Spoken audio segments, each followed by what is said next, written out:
The Danish Deception, part 25. So I look up, I see him, and we make eye contact, and there's one split second where he looks at me, and then he says, "Hey babe, can we talk?" And then I proceeded to scream bloody murder. And when I say scream bloody murder, I mean people are stopping on the road and they think I'm about to get kidnapped. Bloody murder. And, well, I can demonstrate it for you. Get the fuck away from me! Fuck you! Get the fuck away from me! I'm sorry, guys, I had to do that because I needed you guys to understand what I meant. But, like, times that volume by, like, 100. I was screaming bloody murder. And then he speeds off and drives away. And then he texted me, "Okay, I get it. I love you. That's all. I won't do that again.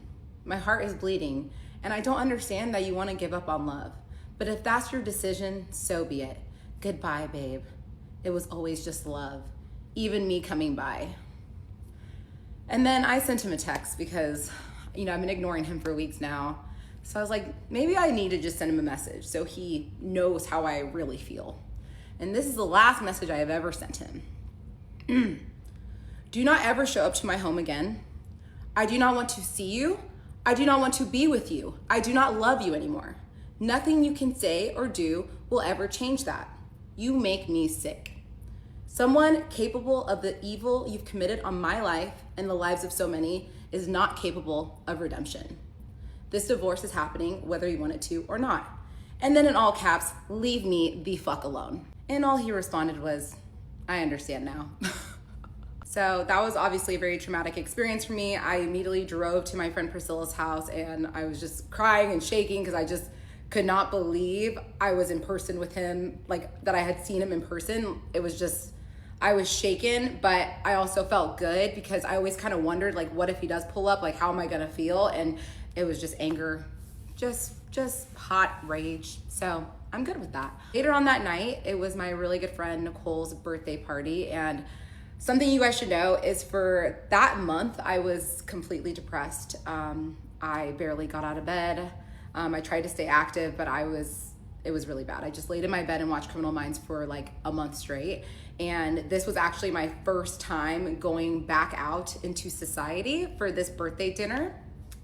And we go to this restaurant, and let me tell you, it was a traumatic day, but I was like, I will cut off my right arm before I miss this birthday dinner because this friend, Nicole, she has been there for me tremendously, and I love her so much. I would not miss this dinner for the world. And so we go to dinner, have a great dinner. Afterwards, we were grabbing drinks at a cocktail bar, having fun. It's like about to close. It's like 1:30, but it closes at 2. But around 1:30, I was feeling a little bit tired, so I was like, I'm gonna go home. And so I go home, and the next morning I go to church, and I get a text from Nicole, and she said, "Can you call me after you get done with church?" And I said, "Of course." So I get home, and then I call her, and she's like, "Hey," and I was like, "What's up?" And she's like, I just, and I'm like, "What? Come out with it." And she's like, "Oh," and I was like, "Why don't you just come over?" She's like, "Okay, I'll come over." So she comes over, and I'm like, I'm wondering what she needs to tell me that's so like uncomfortable she can't tell me over the phone. She walks into my house. She sits down and she looks at me and she says, "I saw your ex last night." And I was like, "I was with you till 1:30. Where did you see him?" She was like, "My building." And she lives in a building that is residences and a hotel and like restaurants and a cocktail bar. There's a lot of people in this establishment. And she was getting home because she lives in the residences, and she saw my ex with a woman that, let me just say, based on the way she was described to me, I would think she was a street hooker, 100%. And it was also kind of communicated to me that she might be like a 1 out of 10. And my ex was with her, and he was holding her jacket and getting cash out of the ATM at 2:15 in the morning. So, we all have our guesses on what that could have been. So she tells me, and I'm like, okay, so cool. He's hanging out with prostitutes in public. Love that. And at this point, I had not announced our breakup, and you guys know I did a post telling people we weren't together. This was like before that. And so at that point, I felt so disrespected because, you know, people know me in Dallas and they're gonna see him with a hooker, and it's just so disrespectful to me. And I'm like, after everything you've done, like, you're still going, you're still not finished. And so I send a message to his sister just saying that I'm absolutely disgusted with him. So I tell her everything, and my friend actually got photographs of this man holding her jacket. Like, she got the photos. And she asked me, are you comfortable with me reaching out to him and letting him know? I said, absolutely, I don't care. So she reaches out to him, and then he sends me a text and says, I was not buying sex last night. I was buying weed.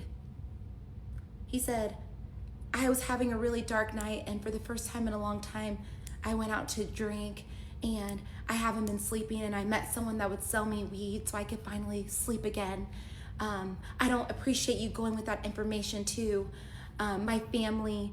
And then he said, called out my friend by name, and Nicole needs to watch her mouth because she was looking all drugged up.